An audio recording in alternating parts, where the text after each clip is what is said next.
Supreme court ने ममता बनर्जी की पूरी हेकड़ी एक बार में निकाल कर किनारे कर दी। जी हां, ममता बनर्जी बहुत टाइम से चतुर होने की कोशिश कर रही थी।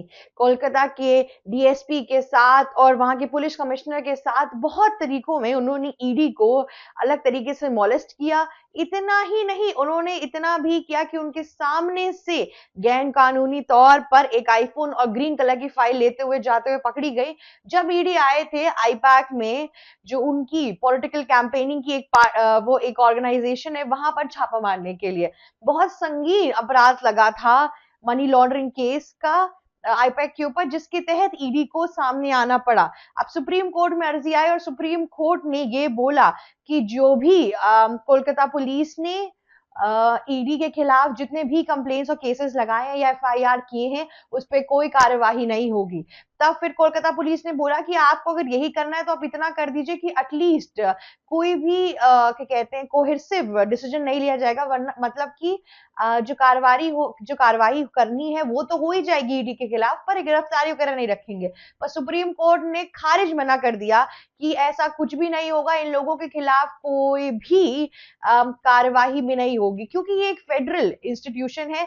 साथ ही साथ इन्होंने जो मनी लॉन्ड्रिंग का केस सामने आया था उसके लिए उन्होंने छापा मारा था और उस छापे के अंदर उन्होंने कुछ भी सीज नहीं किया। तो ममता बनर्जी का जो पूरा क्लेम है कि ये पार्टी के कागजात सीज करके ले जाने की बात कर रहे थे और हमें दे नहीं रहे थे, तो वहां पे ईडी ने बोला जब हमने कुछ सीज ही नहीं किया तो हम देंगे क्या, हम सिर्फ जांच और पड़ताल के लिए आए थे। तो ममता बनर्जी वहां पे एक नंबर की झूठी साबित हो चुकी है।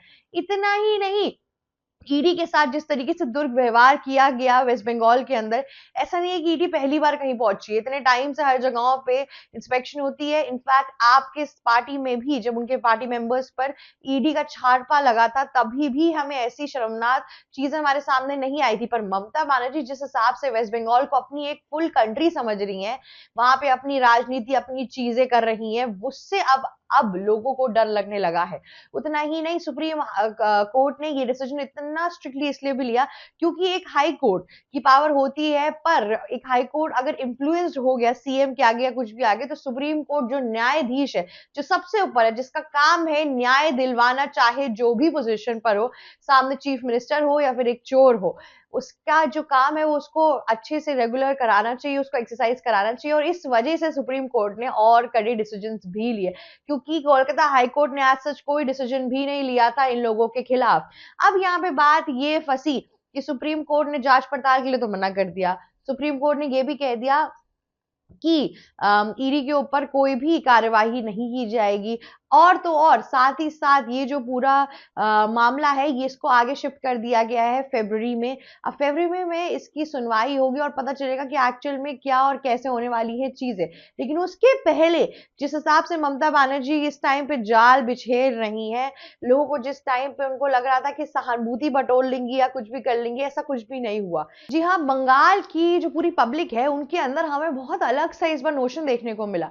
इस बार कोई भी ममता बनर्जी का ऐसा साथ देते हुए नहीं दिख रहा था। लोग इनफैक्ट ममता बनर्जी की सरकार अब चाहते ही नहीं है, ऐसा लग रहा था, क्योंकि पूरे प्रोटेस्ट के टाइम पे सिर्फ और सिर्फ मैक्सिमम टीएमसी के ही नेताओं की भीड़ लगी थी, उसमें जनता दनादल की इतनी भीड़ लगी ही नहीं थी। जो लोग उनकी सेवा करना चाहते हैं, जो लोग उनको चाहते हैं, वो तो थे ही नहीं वहां पर। मैं आपको बताती हूँ कि बंगाल में ऐसी दुर्घटना क्या हो गई कि जिसकी वजह से ममता बनर्जी के पास आज उनका माइनॉरिटी वोटर बैंक भी नहीं रहा। देखिए, ममता बनर्जी हमेशा से दो तीन तरीकों से इलेक्शन जीतती हैं। पहला उनका वोटर बैंक है 30% मुस्लिमों का, वो उनका फिक्स है, जो उनको हमेशा मिलता ही है। दूसरा उनका था बांग्लादेशी मुस्लिम, और जो करप्शन ये करती थी कि एक ही नाम 3-4 बैलेट पे चल रहा है, फिर अगर कोई मर गया है तो उसकी डेथ सर्टिफिकेट या कुछ भी अभी तक सामने से लाई नहीं गई है, या फिर उसको अपडेट ही नहीं किया गया है, और अभी तक उनका नाम चल रहा है और साथ ही साथ उनके नाम पे वोटिंग भी जा रही है। ये सब जो चीजें थी, इन सब चीजों के तहत ममता बनर्जी जीतती थी। ममता बनर्जी ने कभी भी ऐसा हिंदुओं को इतनी अपील करने की कोशिश नहीं की, करती थी पर उनके नाम पे इतना नहीं आता था, रादर देन टीएमसी के और जितने लीडर्स थे, महुआ मोइत्रा, इन लोगों का आता था। इनफैक्ट बंगाल के लोगों का तो ये भी कहना है कि Mahua Moitra is a very good speaker, पर एज अ पॉलिटिशियन उनका जो पूरा अस्तित्व है वो बहुत इमोशनल है, इम्प्रैक्टिकल है और फैक्ट से हटकर है।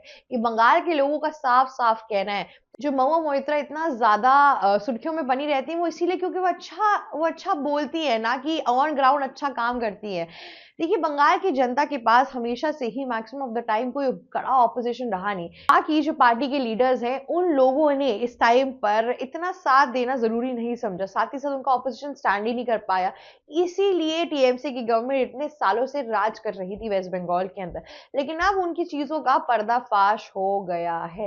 ममता बनर्जी ने सोचा कि इस बार क्या कहते हैं, फिर से उनका माइनॉरिटी वोटर बैंक चलने लगेगा। 30% मुस्लिम अभी भी उनके हैं।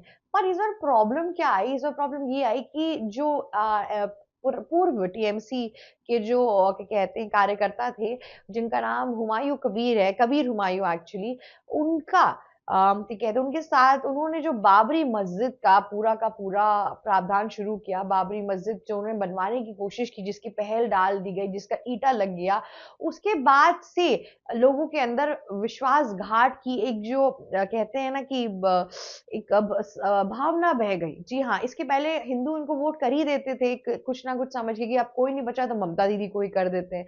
लेकिन अब हिंदुओं का बिल्कुल ही विश्वास उठ गया है ममता बनर्जी के अंदर से। जी हाँ, ममता बनर्जी जिस हिसाब से हिंदुओं के साथ प्रताड़ना करते आ रही हैं, जिस हिसाब से उन्होंने हिंदुओं के साथ दो इकाई की, ये कह के कि माइनॉरिटी को ज्यादा हमें प्यार देना चाहिए, माइनॉरिटी का ज्यादा साथ देना चाहिए क्योंकि वो कम है, ये वो करते करते अब हिंदुओं ने पूरी तरीके से कंप्लीटली छोड़ दिया। अब जब हिंदुओं ने छोड़ दिया तो इनका समझ लीजिए आप 50% वोटर बैंक ऑलरेडी कट गया, ठीक है, जितनी प्रॉपर वोटिंग होती है। अब उसमें से क्या हुआ, उसमें से अगर हम आगे बढ़ते हैं तो उसमें एक और चीज भी हुई, वहां पर जो आपके हिंदुओं का तो वोटर बैंक कट गया, लेकिन जो मुसलमान थे उनका भी आधा वोटर बैंक कहते हैं हुमायूं कबीर को चला गया, जिसके बाद से दिक्कत आना शुरू हो गई। अब इनके बाद मुस्लिम बचे नहीं इतना ज्यादा वोटर बैंक ले। इस टाइम पे पूरे बंगाल के अंदर इनको लगता है कि 10 से 15% मुस्लिम से इनको वोट करेंगे, क्योंकि बाकी जाएंगे बाबरी मस्जिद की स्थापना के अंदर, जिसके तहत वो ममता बनर्जी के थोड़ा खिलाफ चलना चाहेंगे। जी हाँ, और उसके बाद से फिर जो एसआईआर के थ्रू इनका जो बांग्लादेशी मुस्लिमों वाला पूरा टाइम था वो भी कट गया। अब बेचारी करी तो करी क्या, अब हिंदुओं के साथ इनका चल नहीं रहा है, तो इसीलिए ममता बनर्जी पूरी तरीके से जाल में भुन चुकी हैं। और जिस हिसाब से सुप्रीम कोर्ट ने इस टाइम पे रिएक्ट किया है, जिस हिसाब से सुप्रीम कोर्ट ने ईडी के पूरे उस चीजों पे रिएक्ट किया है, उसके बाद से लोगों के अंदर और डर बैठ गया है इस इलेक्शन में क्या होने वाला है और कैसे होगा। अगर ईडी समर्थ हो गई ममता बनर्जी के काली चीजों का पर्दाफाश करने के लिए, तब तो फिर ये पूरा इलेक्शन सीधा सीधा बीजेपी के हाथों में जाएगा। पर अभी भी ये वेस्ट बंगाल है जिसकी हम बात कर रहे हैं, जो बहुत टिपिकल स्टेट रहा है बीजेपी के लिए। अभी थोड़ा टाइम पहले सुधांशु जी जो बीजेपी के स्पोक्स पर्सन, उन्होंने बोला था कि पिछले लोकसभा इलेक्शन में बीजेपी ने 38% वोट कमाए थे वेस्ट बंगाल के अंदर, ममता ने 48% कमाए थे। अब देखिए 5% का मैक्सिमम अगर आप देखिए तो रेशियो गैप है। अब ये 5% कवर अप करना इतना ज्यादा मुश्किल नहीं है इस टाइम पर। प्लस जिस तरीके से लोग बैक ऑफ कर रहे हैं ममता बनर्जी को, जिस तरीके से लोग अभी नहीं पसंद कर रहे हैं, और साथ ही साथ उनका एसआईआर और इन सब चीजों के खिलाफ बोलने पे कोई समर्थन भी नहीं आया, इतनी चीजें हो गई तो भी कोई समर्थन नहीं आया, तो इस बार मुश्किल ही है कि लोग ममता बनर्जी को चांस देना चाह रही है। लेकिन उनके गुंडा राज की वजह से सब लोग डरे रहते हैं, इसीलिए चुपके से वोट करने चले जाते हैं। लेकिन इस बार ऐसा कुछ भी नहीं हो रहा है। इस बार उनको लग रहा है कि बीजेपी एक ऐसी पार्टी हो सकती है जिसकी वजह से हिंदुओं का वर्चस्व और बढ़ेगा ही बढ़ेगा, बाकी और भी जितने लोग हैं उनको भी बांग्लादेशी मुस्लिमों से छुटकारा मिलेगा, इंडस्ट्रियलाइजेशन वापस आएगा, बॉर्डर सिक्योरिटी वापस आएगी, और इन सब चीजों की वजह से लोग इस बार टीएमसी को हट के बीजेपी को भी वोट कर सकते हैं, क्योंकि एक नई शुरुआत होगी वेस्ट बंगाल की। वो बंगाल जो इतने टाइम से गिर गया है, वो बंगाल जिसका अस्तित्व इस टाइम पे दिख नहीं रहा है ढंग से, वो बंगाल जिसमें इस टाइम पे हमें हेवी इंडस्ट्रियलाइजेशन की पूरी संभावनाएं हैं, लेकिन हम कर नहीं रहे। आप देखिए अगर हमने वेस्ट बंगाल के अंदर इंडस्ट्रियलाइजेशन शुरू कर दी तो आप समझ लीजिए कि नॉर्थ ईस्ट का क्राउड, फिर आपके बिहार का क्राउड, ये मैक्सिमम ऑफ द क्राउड यहाँ पे वेस्ट बंगाल के अंदर जाएगा, क्योंकि ये लोग के ये लिए इनके लिए ये जगह पास है, ठीक है। लेकिन इस टाइम पे हमने क्या किया कि जस्ट बिकॉज वेस्ट बंगाल में इतना काम ही नहीं है, चीजें ही नहीं है, इसीलिए लोग वहां पे इतना जा ही नहीं रहे। वो लोग क्या कर रहे हैं, दिल्ली, मुंबई, बैंगलोर जैसी मेट्रोपॉलिटन सिटीज में आ रहे हैं।